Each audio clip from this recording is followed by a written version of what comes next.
Assalamualaikum warahmatullahi wabarakatuh. Waalaikumsalam warahmatullahi wabarakatuh. Selamat datang di podcast Suara Dakwah Penyuluh Agama Islam, Kantor Kementerian Agama Kabupaten Sidoarjo. Berkhidmat untuk umat. Alhamdulillah.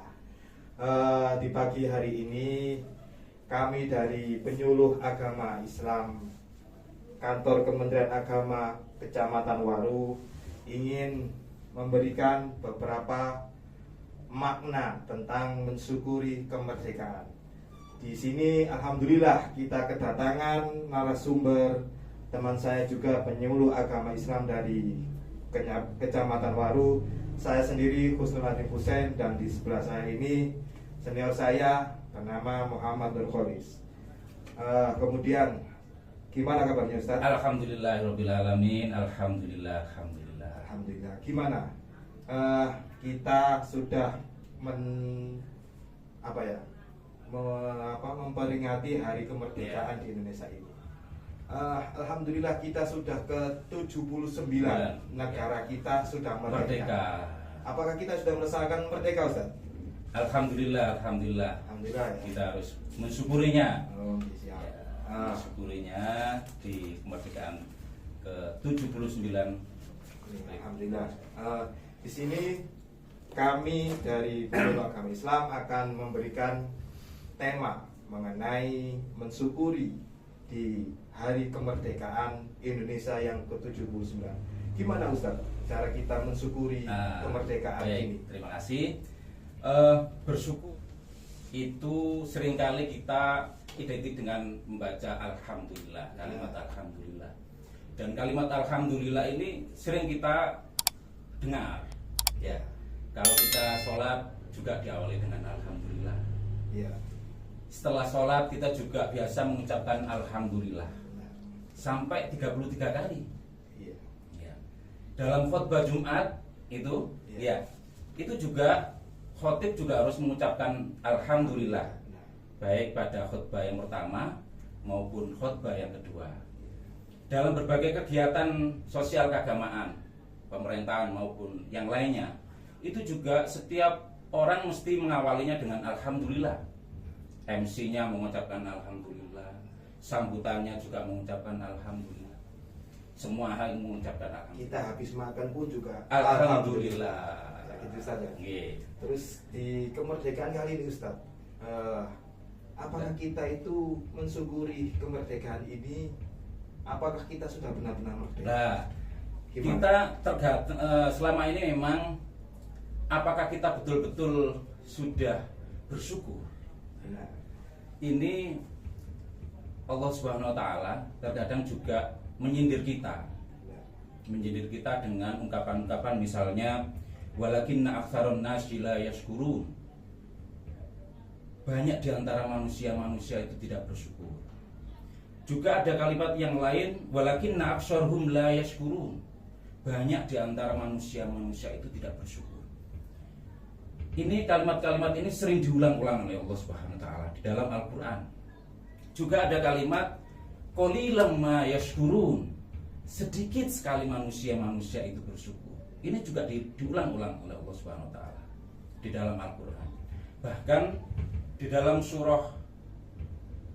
salah satu surah Al-Quran itu disebutkan fabi ayyi ala'i rabbikuma tukadziban. Itu banyak sekali sampai 33 kali dalam satu surah. Ini menunjukkan bahwa Allah selalu mengingatkan kita agar selalu bersyukur kepada Allah, karena manusia itu sering lalai, lupa untuk bersyukur. Maka itulah kemudian kita diharuskan untuk bersyukur. Paling tidak kita mengucapkan alhamdulillah. Itu syukur bil lisan. Syukur bil lisan itu syukur dengan paling tidak mengucapkan alhamdulillah. Lalu apa sih sebenarnya alhamdulillah itu? Apa makna dibalik alhamdulillah? Alhamdulillah itu harus kita ulang-ulang karena di dalam Al-Quran alhamdulillah itu ada dialog antara manusia dengan Sang Khalik. Ketika kita mengucapkan alhamdulillah, maka langsung dijawab Allah, hamidani abdi, hambaku bersyukur kepadaku. Syakaroni abdi, hambaku bersyukur kepadaku. Itu kemudian disitulah kemudian ada dialog. Kalau kita mengucapkan alhamdulillah, itu artinya di dalam itu ada dialog antara seorang abdu, seorang hamba dengan sang Khalik. Nah, ini kemudian kenapa itu harus diulang-ulang, dan itu juga para pemirsa, ada seorang kiai di Jawa Tengah itu ketika disowani oleh para jamaah, itu kalimat ucapannya itu selalu alhamdulillah, alhamdulillah. Itu sebagai wiridan dia, wiridan beliau, sehingga kemudian sampai beliau ini dijuluki dengan Kiai Alhamdulillah.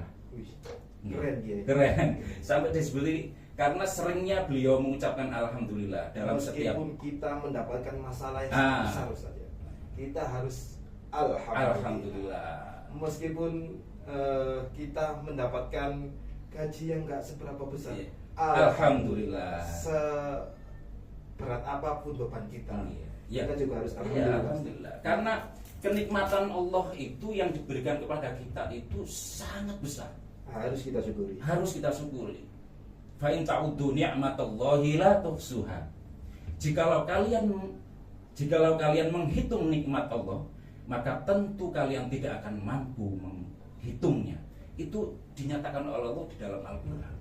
Sehingga kemudian apapun masalah kita, apapun problem kita, itu harus tetap bersyukur kepada Allah. Itu menjadi hal yang wajib untuk kita lakukan. Itu para jemaah, para pemirsa, itu yang harus kita lakukan. Maka kemudian ya itu harus kita lakukan. Maka kemudian syukur itu ada 3.